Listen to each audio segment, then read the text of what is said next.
All right, Stephen Miller just sent out yet another crazy post, and I want to dig a little bit deeper into the shadow president theories because it's no secret that Donald Trump allows Stephen Miller to spearhead most of his policy and lead it in a more extremist direction.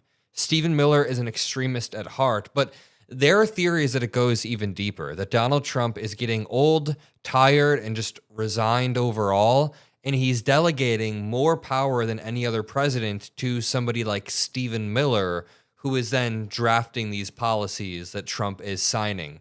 Now, Stephen Miller is heavily advocating for the actual invasion of cities like Portland, Chicago, cities like LA, and Donald Trump seems to be somebody who's just a channel, a vessel for this to happen via the executive branch, while Stephen Miller is the one who's truly attacking judges and trying to lead the messaging. You can even see Trump's messaging on his Truth Social has been a little bit different lately. It's less manic. I mean, it's still very, very manic, but now his messaging seems to be spearheaded by Stephen Miller as well in a new way. So a Trump-appointed federal judge just said, hey, you guys cannot mobilize the military into Portland because it seems like you're finding that Portland is war-ravaged. That's Trump's words. War-ravaged isn't based on any actual grounded evidence. Like, there needs to be some sort of evidence of an increase in crime that local enforcements cannot handle, but there's no evidence of that whatsoever. So after this judge said that, Stephen Miller decided to attack the judge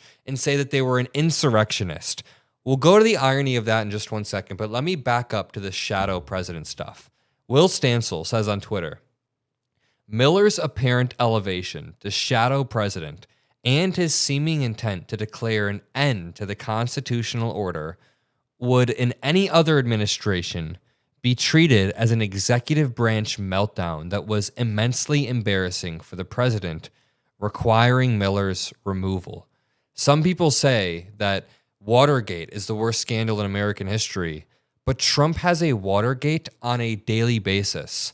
Trump sending a message to Pam Bondi and the public to prosecute Comey, and then Comey being prosecuted, that is a Watergate moment. Trump increasing his net worth by 75% due solely to cryptocurrency that is untraceable, that's something that we would call a Watergate moment. Sending somebody overseas and then having to bring them back, like in the case of Kilmar Armando Abrego Garcia, is an awful Watergate moment. These are all scandals, and I only mentioned like 3 or 4 out of hundreds of them that I'm listing out right now in a Google Doc, so I'm well studied on all of them. But before I read off the Stephen Miller tweet, let's continue to watch this video of him as a 17-year-old. You can see the evil deep inside of him. To the issue of the Iraqi civilians, I think that as many of them should survive as possible, because the goal of any military conflict is to kill as few people as possible. But as for Saddam Hussein and his henchmen, I think the ideal solution would be to cut off their fingers. I don't think it's necessary to kill them entirely. We're not a barbaric people. We respect life. Therefore, torture is the way to go. Because tortured people can live. Torture is a celebration of life and human dignity. 17-year-old Stephen Miller. Torture is a celebration of life and human dignity. That is a pretty clear lens into his philosophy on human life and human suffering from a very young age. And that bleeds into what he does on a daily basis now working for the Trump administration. Okay, so Stephen Miller posted about this Portland judge, and I'm going to read the Portland judge's ruling in just 1 second because it's very important. But he said, legal insurrection. The president is the commander-in-chief of the armed forces, not an Oregon judge. So he's already accusing this Trump-appointed judge of insurrection for saying that Portland isn't actually war-ravaged because Trump was likely seeing videos from years ago, from 2020, that Fox News was repeating. In 2020, there were protests in Oregon that did devolve into riots at times. That did happen. But to continue, Portland and Oregon law enforcement, at the direction of local leaders, have refused to aid ICE officers facing relentless terrorist assault and threats to life. There are more local law enforcement officers in Oregon than there are guns and badges in the FBI nationwide. This is an organized terrorist attack on the federal government and its officers, and the deployment of troops is an absolute necessity to defend our personnel, our laws, our government, public order, and the republic itself. Aaron on Twitter says, Stephen Miller has now declared this Trump-appointed judge an insurrectionist. To emphasize, the judge painstakingly examined all of the protests happening in Portland before Trump activated the guard. She noted there hasn't been any violence since mid-July, yet they are trucking ahead. They don't care whatsoever. Let's listen to this. A federal judge has granted a restraining order blocking Trump's call-up of the National Guard. For the above reasons, the court grants plaintiffs' motion for temporary restraining order so that they can't just mobilize a guard. Judge Immergut, a Trump appointee to the bench, ruled that Trump's call-up was based on false claims about unrest in Portland. How many times has a judge had to check Trump and say, this is based on false claims, actually? As the Ninth Circuit articulated, courts must, quote, review the president's determination to ensure that it reflects a colorable assessment of the facts and law within a, quote, range of honest judgment. Here, this court concludes that the president did not have a colorable basis to invoke this section to federalize the National Guard because the situation on the ground belied an inability of federal law enforcement officers to execute federal law. So they're basically saying you have failed to demonstrate this idea that laws aren't being upheld by local law enforcement.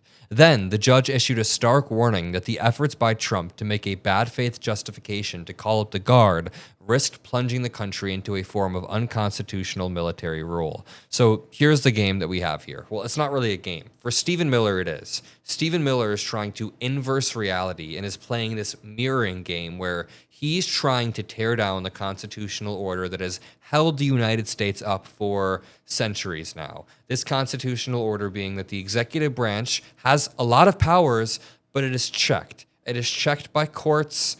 You delegate powers off to other agencies that are separate. There are 3 co-equal branches of government, and all of these things exist in harmony.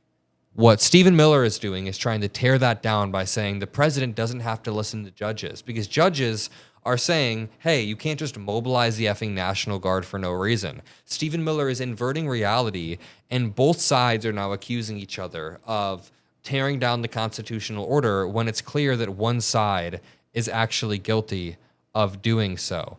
Judge Immergut says Trump's assessment of a war-ravaged Portland was not made in good faith. Even under a legal standard that gives the president great deference, she said, there is no basis for, quote, ignoring facts on the ground. And that's the reality. The president does have a lot of deference to protect the country.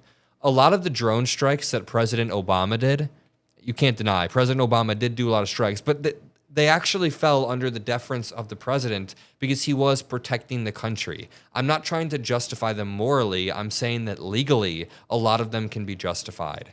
But at this point, there's no legally justifying making up this idea of a war to justify mobilizing the military to fight this war that doesn't exist. You're just fighting the citizens and the civilians at that point. I'm going to leave it there. If you appreciate the work we do on the Adam Mockler channel, all that I ask is that you drop a like.